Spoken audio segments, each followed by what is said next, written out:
Hi, everyone. Welcome to Lunchtime with Demons. I'm Abella Chris, and we have Ryan Stone here. Hi Bella, how are you Hi. doing? I'm good. I'm good. I have wet hair today. I it was oh, sorry. I asked how you're doing, so give it to me.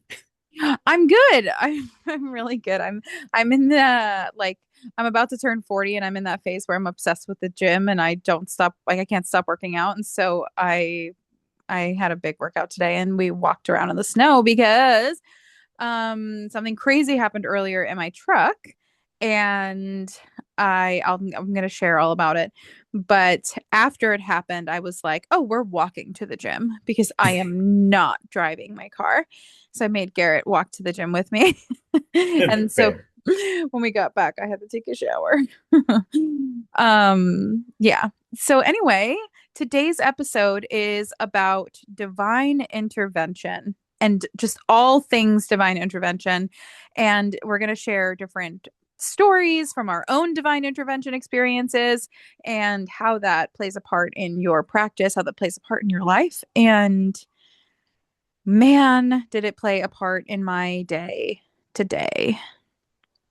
I can only imagine. I mean, I definitely think it's one of the reasons why I'm here, The things that have happened in my life that have been definitely, associated with the divine has been amazing. I truly yes. Yes. I have so many stories where they have intervened and it was so obvious and it's it's so hard to deny their presence in your life after an experience like that. It's impossible. It feels impossible in my opinion to deny it. Um yeah, today we were we went to take Juniper. She didn't have school today. And so we took her to there's this play place that we can take her. It's almost like daycare, but it's more like play focus. And I think like Montessori meets daycare. Okay, nice. Yeah. It's very cool. And it's great for days where they don't have school, but they still want to be with other kids and play and stuff. And they do games and they send us pictures throughout the day, and it's really neat. And so we were taking her there and we went to go get coffee and we're coming back, and the snow's really coming down, really coming down. And I have a brand new truck and it's got four-wheel drive. It's only 1 year old. Like it's not like an old truck by any means. I have winter tires. There is no reason I should be slipping and sliding in anything like at all.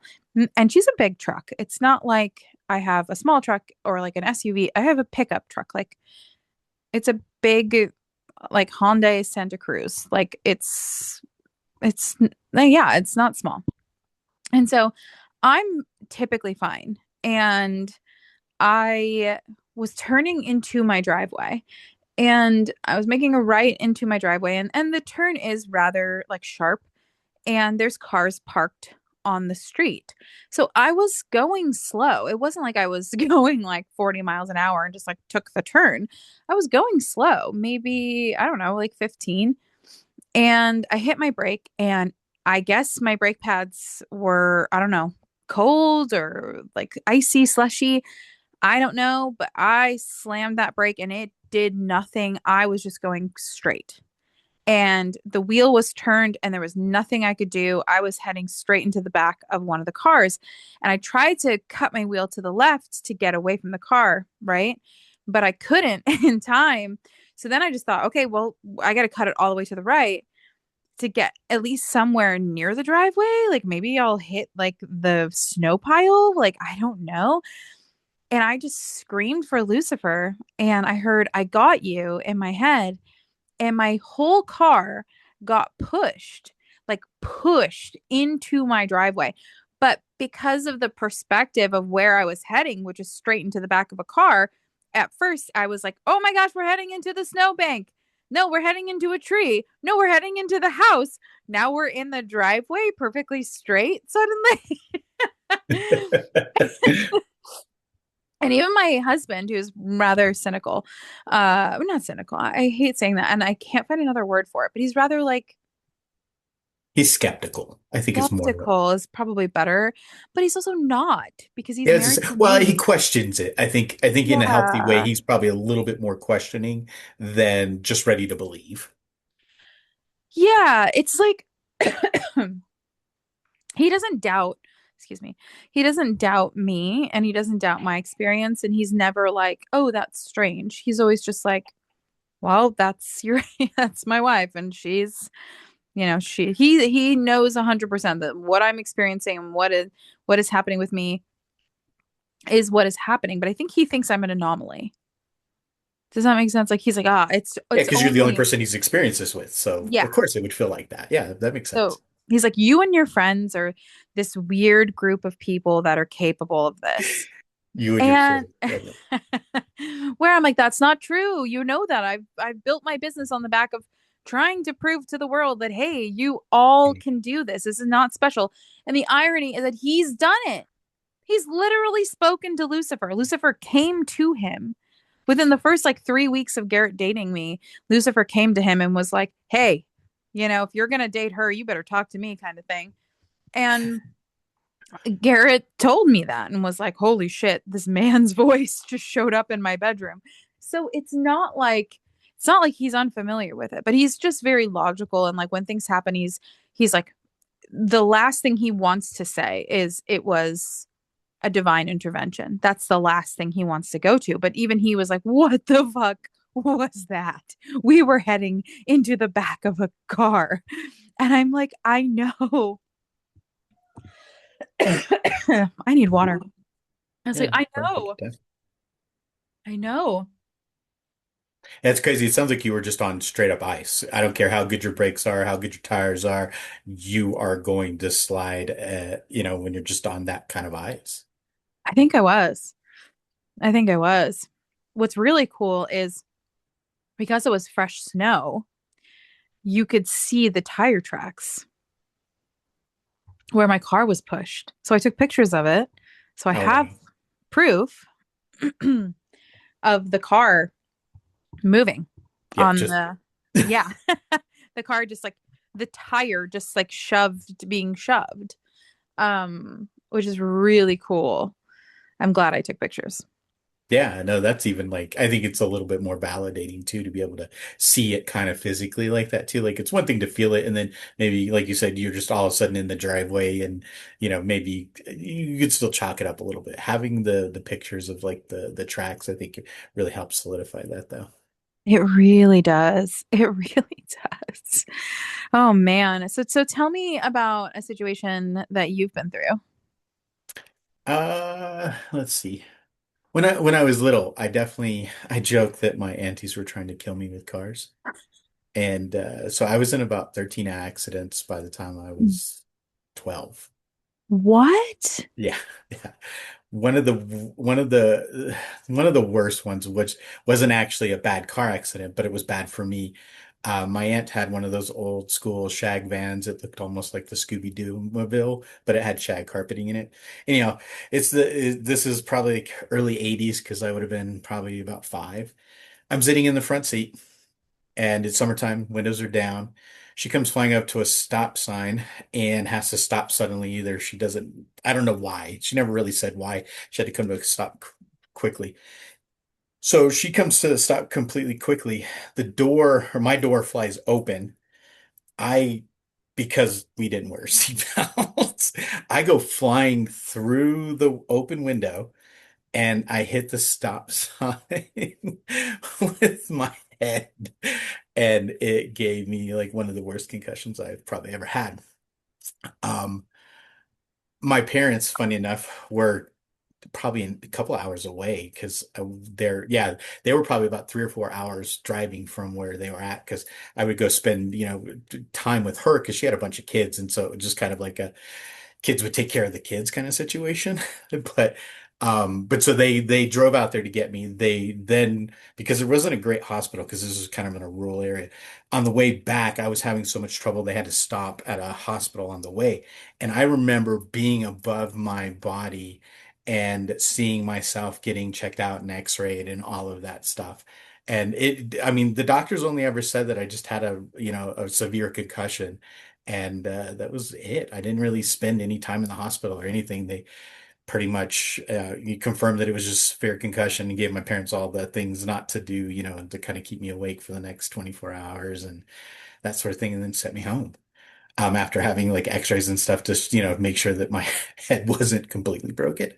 And I definitely think that that was the first interaction I had with the divine, and like not having any really thing serious honestly happen from that. Holy cow.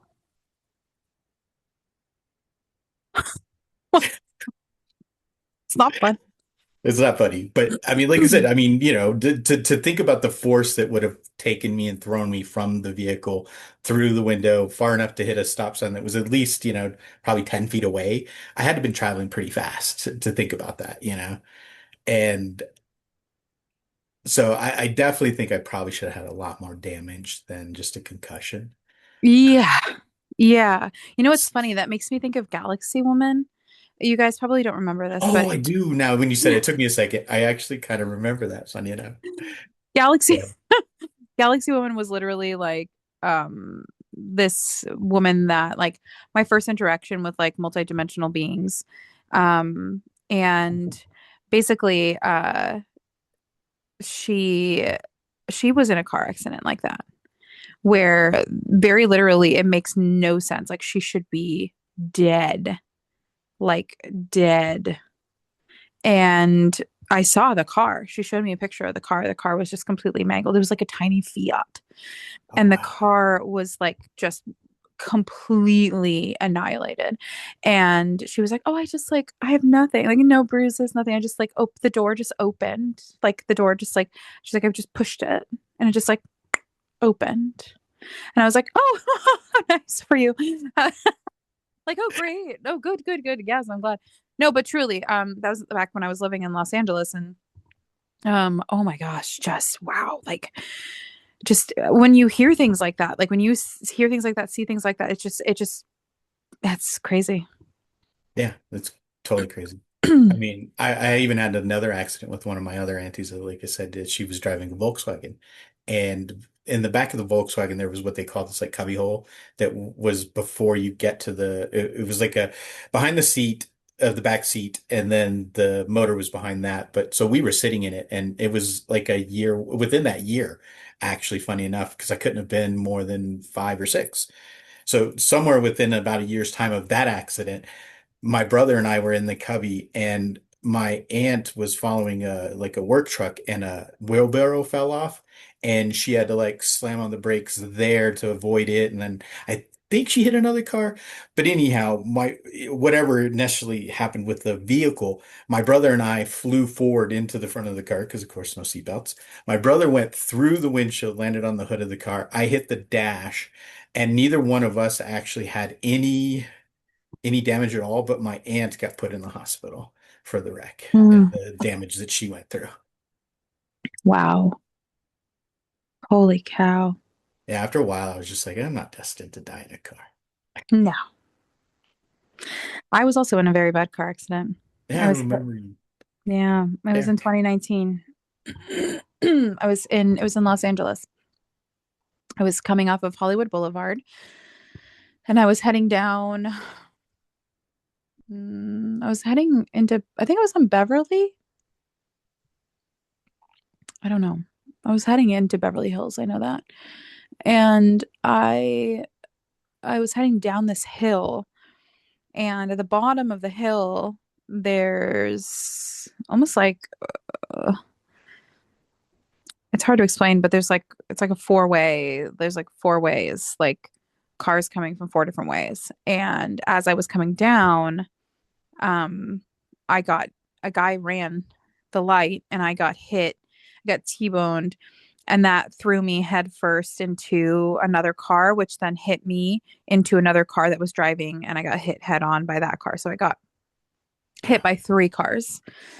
Um, and my car at the time, which it was an Infinity QX60, which is a big. It's a big car. Mhm. And it was totaled. Like very literally totaled. Like you could not see anything other than like the engine and the windshield, which wasn't broken, shockingly. And everything else was like completely mauled, and the airbags didn't deploy, which is a really good thing because if the airbags had deployed, it would have broke my neck, which was already fractured. So I had fractures throughout all of like like my C4 and C2, the like the cervical spine. And then I had fractures in my collarbone, and I had so much like neck damage, and I had whiplash and a concussion, and I had knee damage. It tore my meniscus and my oh my gosh, I had so much damage, like so much damage. But if the airbags had deployed, it would have like actually broke my neck. Like, Wow. yeah. So it's crazy because at first everyone was pissed that the car's airbags didn't deploy. But then when I went to the doctor was like, actually, it not deploying saved your ass. Um, Wow. yeah, and it was just wild. Like when I came out of the accident, I was talking to the paramedics. I was sitting down and he was like, "How are you feeling?" I was like, "I feel fine." And he's like, "Can you move your arm?" I was like, "No, no, I can't really move anything, but I feel fine." And then they took me to the emergency room and I was pissed because it was like super, super busy. And I have a lot of hospital trauma. And so I was like, I don't want to be here. So I just left, which was Oh, not great because I ended up suing Uber because it was an Uber driver that did it. And fun fact, do not leave the hospital when you've been in a severe car accident if you're going to pursue a lawsuit because you need to have like documentation. And yeah, I mean, I still won my case, and but I could have gotten a lot more if I would have like had actually permission. Yeah. went and stayed. But I have so much hospital trauma and I was completely by myself. And so Yeah. like at that time I was like delusional. So I like roamed the streets of Beverly Hills until I got an Uber and went home. I was also like hallucinating. I kept thinking that my daughter was in the car even though she wasn't, but she was a baby, so I was hallucinating. But that was horrible for me. That was a horrible, horrible experience. But truly, like, I look at it like as divine intervention that I was hit head on multiple times and just only experienced just some pain. I mean, granted, I was in physical therapy for 6 months and it was a very difficult time in my life, but I'm not dead, and that's a win. Yeah, and the way in which you survived it without like completely lasting, Yeah. Yes, exactly. And on top of that, like the other thing is, um, I look back and that time in my life, I was directing a show. It also made it possible for me to write. Like I wrote so much because I couldn't do very much and I couldn't drive. I had a lot of PTSD from that accident, and so I couldn't drive for like Mm, 6 months. I can imagine. Um, yeah, I was in like a lot of therapy to try to get through that and be able to drive again. And I still have driving anxiety and I still have things like that, but um I got so much done and I wrote some of my best work from that time. And so I'm really grateful. It sounds so insane to say that I'm grateful for the time that I had in recovery from a horrible car accident. Hey, but I do. I think that's part of this work, though, is being able to really like see it for what it was. I mean, genuinely, the good and the bad of it together, kind of created this window for you. So I totally understand. You don't have Yeah. I mean, to. yours literally put you through a window. Yeah, yeah, yeah. Your I your yours really was a window of opportunity, Ryan. It was, and actually funny enough, it kind of goes to something I've been joking about is that I say that like in this work, our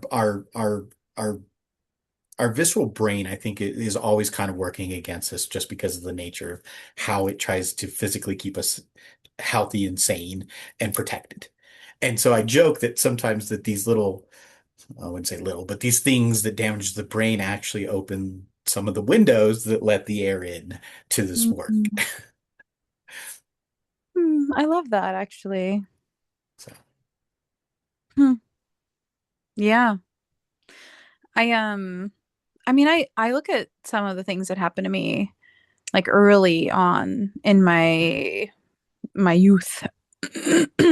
um I have one story that is really kind of epic. But I don't share it super publicly just because like it involves family and that's a touchy subject, but um it definitely involved divine intervention without a doubt and involved Lucifer very specific.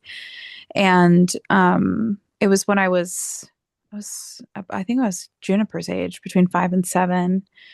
And if you can imagine a bunch of chaos happening in my family at the time and a bunch of things happening and everyone mulling about. And amongst the chaos where he had very obviously intervened, um, one of the funniest things is he had turned the TV on and nobody saw this but me.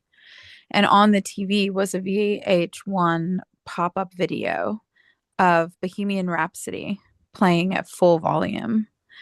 And I will never forget this. I was like freezing. I was standing in the middle of the house. There's chaos all around me, and it just sounds like a movie, like a slow motion movie. Um, and everyone was running around and trying to grab things because, well, I mean, long story short, because I don't want to share too many details, but the pipes had burst and the house was freezing, and we were trying to get out. And a lot of other things had happened within that 24 hours within the house, and it was sheer chaos. And there was water all over the floor, and it was ice cold outside. And yeah, and I was just this little girl standing in like ice cold water and little boots, standing there staring at this television playing Bohemian Rhapsody at full volume while the adults run around with like chickens with their heads cut off. But I think my mom thought I turned it on, and it's not something I've ever discussed with her because she really doesn't like to talk about Lucifer and she really doesn't like to talk about these things. She's very Christian, and so she sees him through the lens of Christianity as this very like adversarial evil entity. She doesn't recognize that I see him as non-Christian entity. Um so so you know, but yeah, I think she thinks I turned it on. I didn't turn it on. It turned on by itself. And what's really fascinating is that it still brings me an insane amount of comfort. And I can be inside of a store, I can be inside of a restaurant, I can be somewhere and I could be having like a really stressful moment and suddenly Bohemian Rhapsody will start to play. And I know that it's him kind of saying like, "Hey kid, I'm here. I'm right here with you. Take this moment, take a breath. It's gonna be okay. Like, I know there's chaos going on, but like we're okay." Um, and it still brings me peace. Or like I'll be doing shuffle Mancy with him in the car, and it'll come on, and that's usually like my telltale that he's like concerned about me, or he's like, "Hey, are you okay?" Like it's like recalibration of energy, which is nice. But that's one of my like first memories of his divine intervention, because later on, I then realized what he was intervening wasn't necessarily a situation of like burst pipes, but a situation of like SA that was happening to me that my family wasn't aware of, and I don't blame my mother or anyone like that for what had happened because she was not made aware of it. But I'm aware of it as an adult, and someday I think I'll maybe potentially hold this person accountable for what they did. But it's interesting to see how the divine has intervened in my experience, specifically with SA, actually, and my journey like into like sexual empowerment as I like went into kink and sex work and the things that I did in my 20s and where I'm at now with it.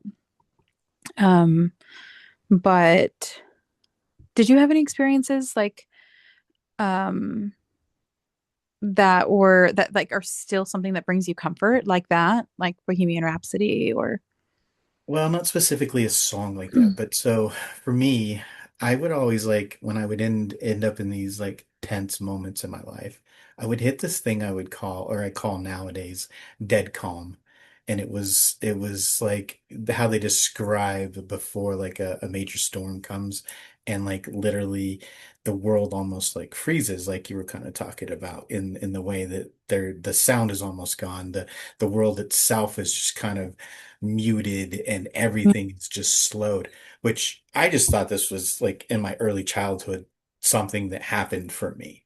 Mhm. Like I said, when I got into these moments where, you know, I was either, fighting for my life or something like that, that it happened. I just kind of thought it was just something that occurred. And through practice and getting to meet and work with Satan, I realized very much that it was his energy that would just come in and take Mhm. over. Yeah, they're good at that. Yeah. And so crazy enough, it would just bring me like in those moments where most people would just be losing it, I would be absolutely like perfectly calm and ready to do whatever I had to do. Yeah. Yeah. Yeah. I have quite a few. Yeah. I think one of the most I have shared the story before where my ex held me at gunpoint. Um and I don't love talking about this story, but unfortunately I was in that situation and I think what's really fascinating about that situation was how young I was because I was still a teenager when that happened. And I wasn't alone either.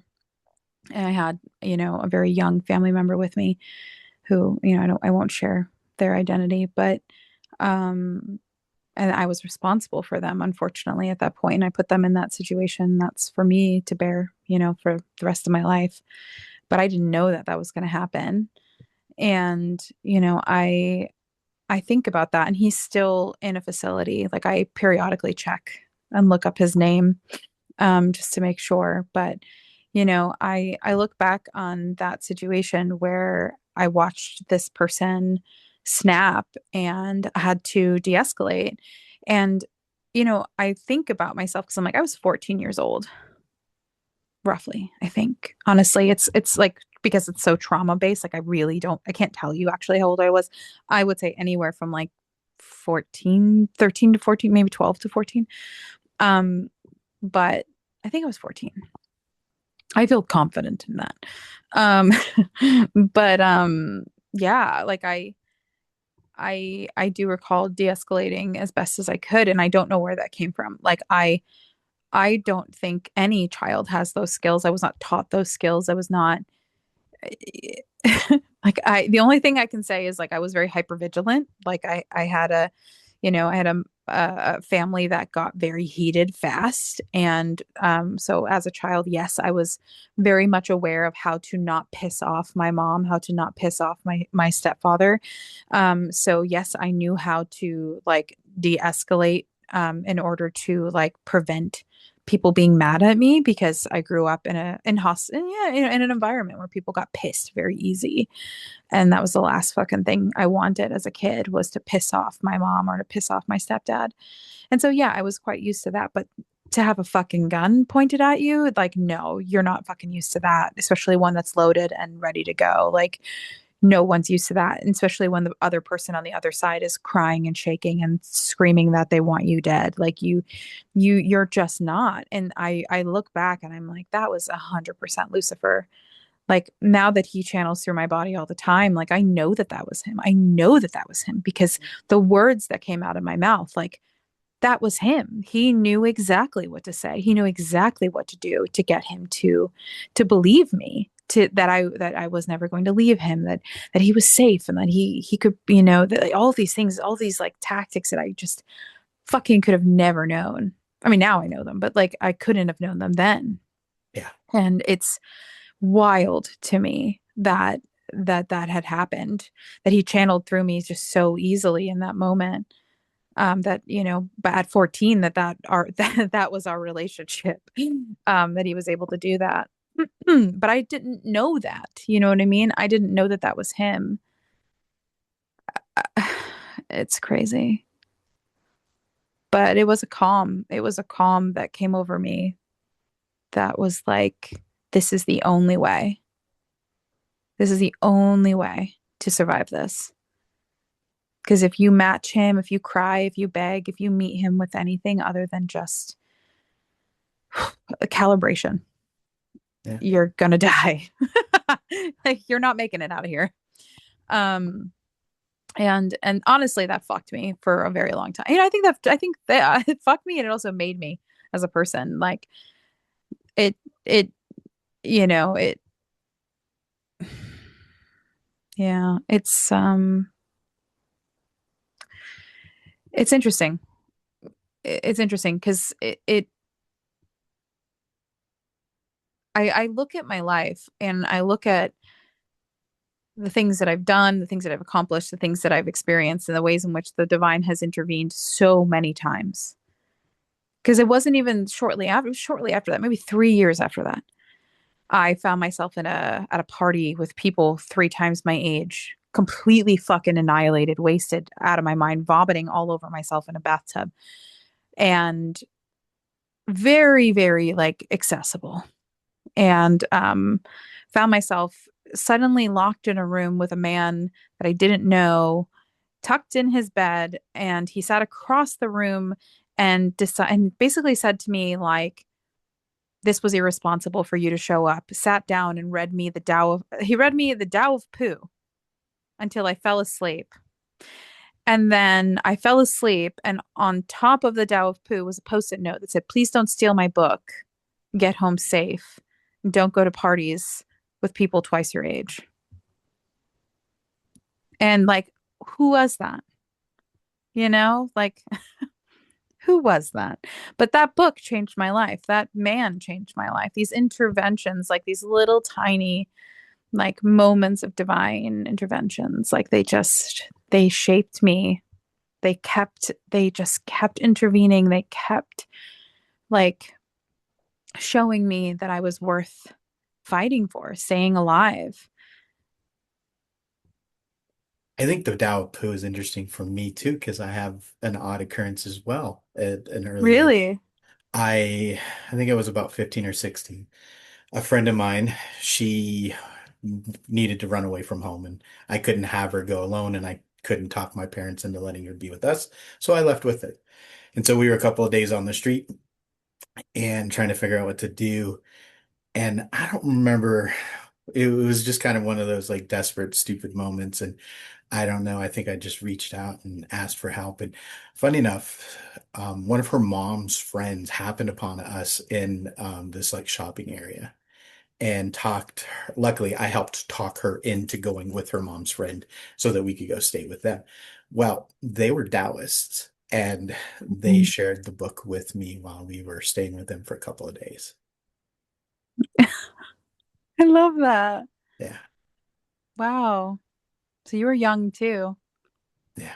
Yeah. And just thought it was fitting because I know she was at the point where she was ready to commit suicide. And I know if I let her go out onto the streets with the way she was, she would not come back. Yeah. You and I sound very similar. I would take people in. My poor mother would like she she would be like, "Oh, okay. Okay. Who is this?" I'd come home with someone that I found. And I'd be like, this person, their parents are beating them and they're hungry. And I fed them and I gave them all of my clothing and now they need to live here. And so my mom would be like, okay.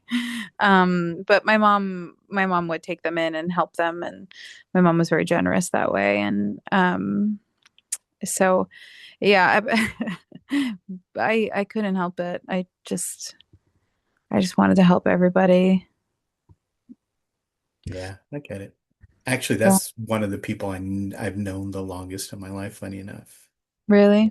Yeah, I've known her since I was 16 and we only reconnected. I think it's been about probably 7 or 8 years ago on Mm, like Facebook, but throughout the time, even still, like I get the call when she has just those breaking moments for herself. mm, Just kind of interesting to be able to still be that person for somebody. yeah. Strangely, like the hardest times in my life really was like 16, like 17, I would say like 18, honestly, 18 through 20, 18 through 20, 21. I was really, really, really like arrogant and just pushing my way into musical theater as hard as I could and professionally. And while I was doing that, I was also like, just so like I was bartending a lot and like it's in New York, you can bartend under 21. And that threw me into a night scene that I was really unprepared for. It threw me into a night scene with a lot of drugs and a lot of sex and um, a lot of things, a lot of really interesting ways of making money that I'm not ashamed of by any means. You know, the ways in which I made money, I think that they were legit. I mean, it introduced me to the world of kink. It introduced me to the world of sex work. It introduced me to the world of um the world of drugs, the world of how to make shit happen when you got to make fucking money and you got to make ends meet and you got to fucking take care of yourself. And that was the world that I was in. And I found a guy like three times my age who was a fucking billionaire in New York City, and he ran one of like the largest like sex. I, I, I probably shouldn't say all this, especially with the files right now. Although this motherfucker should get caught. His name is Leo, and I hope he gets caught. Um, the irony actually is that the files, and I don't know if this is helpful. I hope the FBI is listening. The the irony is that the files mention a Leo, and I think everyone's thinking it's Leonardo DiCaprio, and it might very well be. But the guy in which I am talking about, his name is Leo, and he ran a very large, very very large prostitution house. And I'm using that word very very intentionally because the sex work that I did was not prostitution, but the house that he ran was. And I think that there is a distinction um, to some degree. To I some get degree. it. I think because I think there's ethics involved in one way, and then in another way there isn't. Yep. Yeah, and what I did I think was very ethical and should be legal, and we followed rules and there was consent on both sides, and people were of age, and there were people were paid for their work, and there was respect and there was understanding, and nobody fucking broke the rules. And I was really grateful for the work that I did at the place that I did it at. And I was really, honestly, like I have no regrets. Like when I look back at the work that I did, I would do it again. I don't give a fuck. I would do it again in a heartbeat. Like I don't need to, but I would. Like I think sex work is work and it should be legal. Um, I think that the work that was being done, also like on top, wait, just to say this, like the work that when I was doing that work, I wasn't allowed to be on any sort of substance. I wasn't allowed to come to work under the influence. I had very very strict rules that I had to follow when I was working there. Like there were things that like, and if I broke any of those rules I was fired instantly, like instantly, instantly. And everyone was protected, everyone that worked there and everyone that was a patron there. But my boyfriend at the time, what he was running was not that way. And there were people that I think were of age. There were people that I don't know. There were people that were on drugs all the time. There was drugs there all the time. All the time. I would show up and there would be celebrities doing cocaine on the fucking table while someone was getting their dick sucked. Like it was just a fucking mess. There'd be someone literally like half dead with a heroin needle in their arm in the fucking bathroom in this guy's penthouse. And like when I tell you like there's ways that I think sex work is beautiful and ethical and wonderful. And then I think there are ways that it fucking sullies it for everyone. And what he ran was bullshit. And I know he knew Epstein, and that's all I'm going to say. But he tried to wrap me into what he was running multiple times. And again, divine intervention. Like I knew that I didn't need to do that. I knew that the job that I had as a bartender was fine. And I knew that the work that I was doing at the club that I was working at was beautiful. And I was proud of it. And I didn't want to work for him. Why? So I could fuck a celebrity? I don't give a fuck about celebrities. I cared about the people that at the club that I worked at. I cared because they cared, because there was culture and community. I cared about doing sex work that meant something to me. I didn't want to just do anything to someone that was under the influence because I was told to, like, fuck you, like, you know? And I got really upset one night because he had offered me to pay for my tuition through college. And he basically like was like, you're more special to me than the other girls. He was super poly. And he was like, you're more special to me than the other girls. Like I'll pay your way through school, I'll do anything, blah, blah, blah. And so I did a bunch of cocaine and I went outside onto the penthouse, like onto the balcony, and I decided that I was going to walk the perimeter of the balcony on the ledge. And I woke up under the table, asleep at sunrise. I don't know how I got there. And it was a crazy moment for me. I came home to my mom's house in Long Island, and I told her that I was gonna not go into the city for a little while. And I ended up moving into my mom's basement for a little while. Anyway, long story short, the divine intervention that's been in my life has been ongoing. They've saved my ass a lot. And that's not even getting into like the latter points in my life where my life, like with my child and things that have happened to me, like medically and different things. But I like to share those stories because they're one, fucking crazy. And two, I think it gives you a glimpse of like, well, the person that you're talking to has seen some shit. And has made a lot of dumb decisions. I'm with you. I joke that I had an entire life from like 14 to 25. Oh my Like God, I yeah. probably feel like I experienced like what most people experience in like 100 years. I condensed down to like 14 to 25 Yeah. and a lot of stupid shit. Oh yeah. My life didn't feel like sane until 20. Yeah, I Like I started kind of making sense of my life. That's when started cooking when I was 20.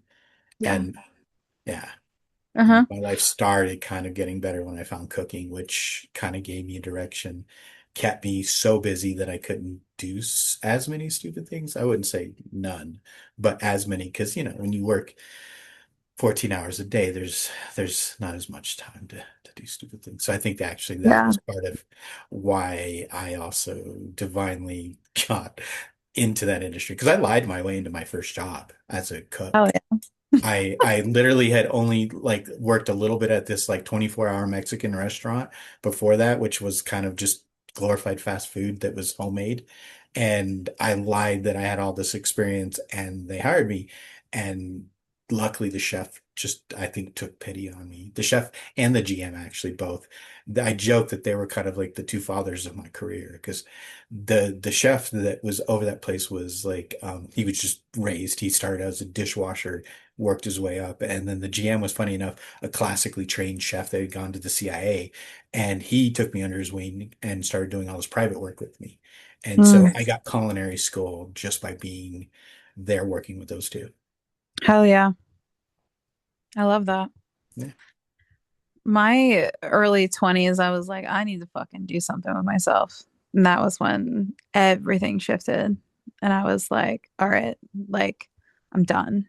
Like I'm done. And I shifted everything to like I want to be as educated as I possibly can. I want to do when I do something, I'm gonna fucking do it. I'm gonna do it well. I'm gonna do it. I'm gonna be thorough. I'm gonna like be smart. I'm gonna move smart. Because you're right. I felt like I lived too many lives by the time I was 20. Um, way too many lives. Um, but I think what's crazy is like when that happens to you at such a young age, though, you treat your 20s are like at that point you're like you're so scrappy. Like you fucking make shit happen, you know? And I was fucking beat by my 30s. Time I got my 30s, I was like, oh my God, I'm dead inside. Like I'm so tired. I'm so tired. But what's really cool is I'm stoked for my 40s. Like I am so excited for this year. Like this year is just like you couldn't stop me if you wanted to. Like you would get burned if you tried. Like I'm so pumped for this year. I get it. I just closed out my 40s, actually, because now I'm 50.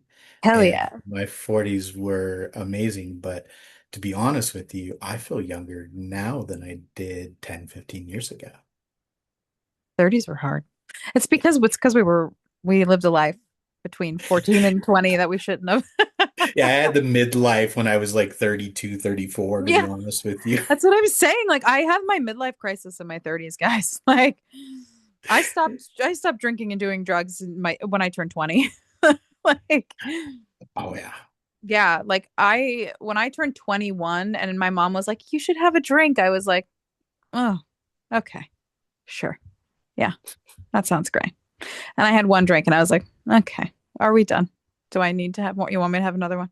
Like I am not interested. It's like I am really not interested. Oh boy. I've done more ecstasy in my life than any human ever should. I've done more ketamine than a horse. Like, get off away from it. You know what I mean? Like, I just like I looked at my life and was like, what the fuck? Like, how have I survived? Like, oh yeah, Lucifer, you know? And like my mom's like, you should have a drink with me. You're 21. And I was like, do you know the child that's sitting in front of you? I don't think you do. I really don't think you know what I've done, mother. And you know, honestly, I love that. Like, I thank God my mom doesn't listen to this podcast. I actually love my mother's like bliss, like ignorant bliss of like who I am, and what I have done. I do really love it. Strangely, um, I don't want her to ever look back and be like, "What the fuck?" You know, like she was a kid when she had me. Like, live in bliss, woman. Um, because honestly, I'm not that. You know, like it made me who I am. Like I'm not proud of it, but damn, am I scrappy, you know? Like I won't fucking give up on something. I really won't. Um, and also like my level of empathy, I think is quite high. Like I understand. I understand how hard it is out there. I get it. I slept in someone's closet for multiple weeks and ate egg rolls to survive at certain points. Like, I left the house at 17, so I get it. I mean, yeah. could actually officially rent a place until I think it was 18. Mm, And, I got a job, luckily, working at a hotel at some point that I got to have a room in for a while. it's hard. Life is hard, but it's also really beautiful. Yeah, And I mean, I'm sitting here today, and honestly, I don't think I would change much of what I've done in my life. I me mean, my either. mom was young too. In fact, actually, something occurred to me today that I didn't really think I realized until today, which was interesting because my grandmother pretty much like raised us. from like 1 to 5 because my mom was still in college and working and doing all that stuff. So she was just gone doing the things she was supposed to be doing. But so when my grandmother died, I actually feel like that was my mom, my first mom that died when Yeah. I was like 7 or 8. And so I think about that, or it hit me today. I don't remember why, but it hit me. I was like, yeah, no wonder some of the things like it just my life progressed so incrementally as I grew up, like exponentially. Yeah. Yeah. I do feel like my grandmother is like my mother, and I feel like my mom is like a big sister.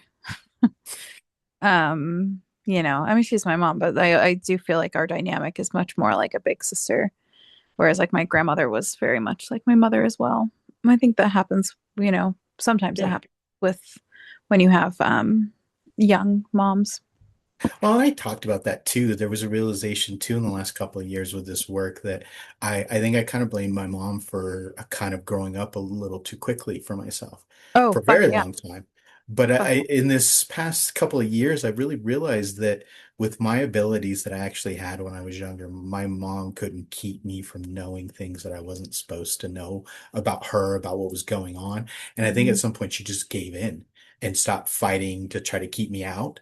Hmm. And so that kind of perpetuated the just raising my own parents. Oof, yeah. Woof. Woof. I mean, yeah. I mean, now I look at my life and I'm just like so grateful. I'm so grateful for like the peace that I have. I will be damned if I don't protect it. Like I am so grateful for it. And when I have moments of divine intervention, I think it just kind of locks in just how beautiful this is and how like that's the goal, that should that should be at least. That's the It should goal is to get to a place of just peace, like internal peace amongst the chaos, because we are in a world of sheer chaos. And I do hope that for everyone that's listening, and I hope that for everyone that tunes in, I hope that you find that, and I hope that you know that if you keep going, if you keep believing in yourself, if you don't give up on yourself, if you recognize that you're worth it, and you really are, you truly are. Like I don't just say that. I I really don't.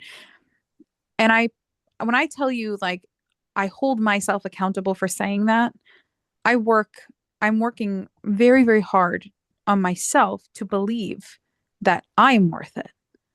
That I'm working on my own self-love. So that way when I say to you that you're enough, you're worth it, it's not hypocrisy. I am actively every single day working on believing this for myself, fighting so I can say to you, you're worth it. I love you. You're worth all of these beautiful things. I promise you, like, if we both do the work, if you work on loving yourself, being compassionate to yourself, I will do the work too. If we do this as a collective, if we do this as a community, like, we are all going to be better off for it. So let's do it. Yeah. like, I Cool. love it. Great. What a fun episode. I love divine intervention. Yeah. Yeah. And I also feel like you learned way too much about me. Keep it to yourself, okay? Keep it to yourself. Guys, these are secrets. Yeah, exactly. This is just podcast buddies. It's really not. The- if I didn't want to tell you, I wouldn't have. Yeah. Um, what's the word of the week? Guys, I feel like honestly, I use an app that tells me words of the week, and I feel like they've just been repeating it. They ran out of words. I'm like, guys, let's see. What word could we use?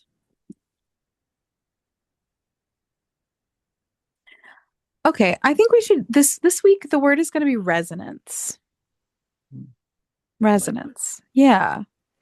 It's not just a sound. It's not just what lingers or what echoes through you. It's something that matches your frequency. It's something that someone says when it vibrates in your chest. Resonance.